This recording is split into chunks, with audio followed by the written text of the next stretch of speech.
it was us. Now the mothers of the believers approach Umar and they put this request forward which the Sahaba had made. You know, when Hazrat Umar radiallahu ta'ala listened to their request, this is what the hadith says. فَبَكَى عُمَرْ عِنْدَ ذَلِكَ بُكَاءً شَدِيدًا. Tears began to flow from Hazrat Umar's eyes. He couldn't stop crying.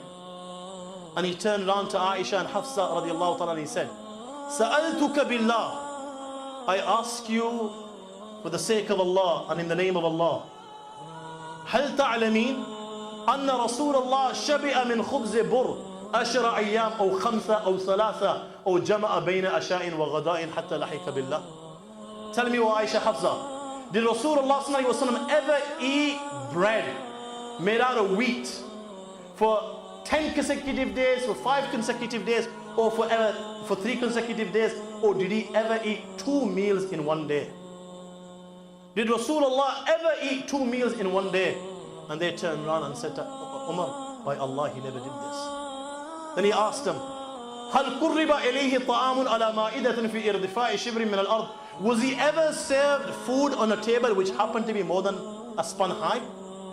Again they turned around and said to Umar, by Allah, he was never served food on a table which happened to be more than a span high. He said, أنتما زوجتا رسول الله وأمهات المؤمنين ولكما على المؤمنين حق وعلي خاصة ولكن أتيتما ترغبان في الدنيا وإني لأعلم أن رسول الله لبس جبة من السوف فربما حك جلد من خشونتها تعلمان ذلك.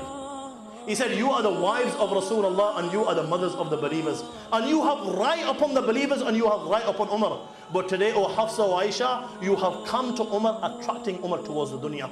When I swear by Allah, and I know that Rasulullah would wear a garment of coarse material, and as a result of its thickness, it would itch the blessed body of Rasulullah. Do you also know this? He turned around and said, O Hafsa wa Aisha, هل تعلمين أن رسول الله كان يرقد على أباءة على طاقة واحدة? Do you know he would sleep on his robe which only had one fold? O Aisha, you yourself have told me there was a sack, a piece of sack inside your house. Rasulullah sallallahu alaihi wasallam would sit on it during the day and he would use it as his bedding during the night. And we the Sahaba would enter in the morning and we would see the marks that it would leave on the blessed body of Rasulullah sallallahu alaihi wasallam. Hafsa, you yourself told me once that you spread a soft bedding for him, as a result of which he did not wake up for his tahajjud. And he turned around and said to you, O Hafsa, mali wa dunya, what am I going to do with this dunya?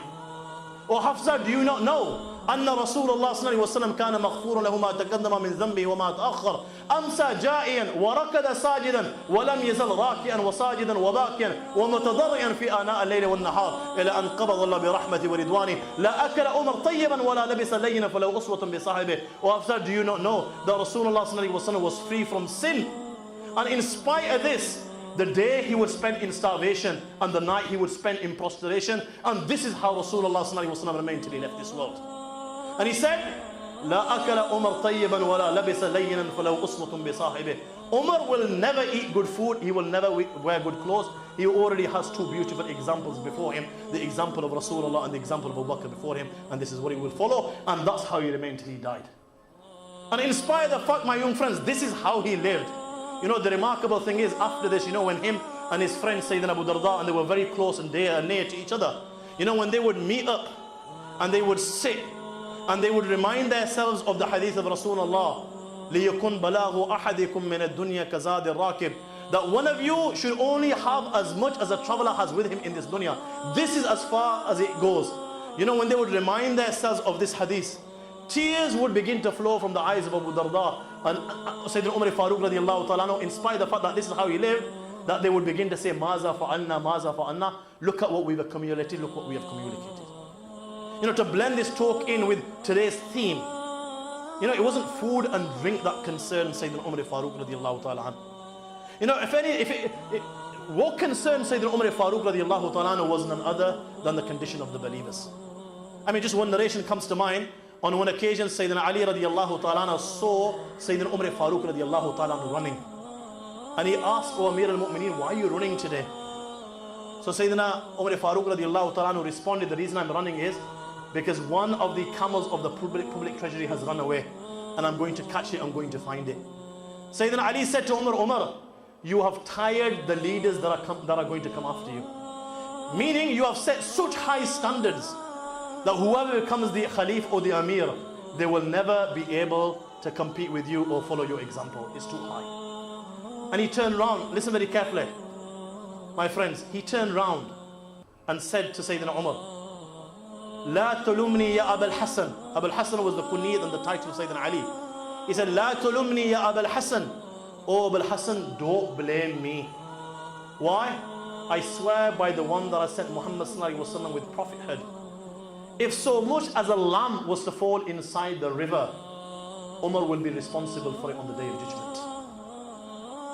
You know, if this was the concern Umar had for an animal, for a lamb, that he felt that if a lamb was to die in the river, wander off on its own accord, fall inside the river and die, Umar would be responsible for it on the day of judgment.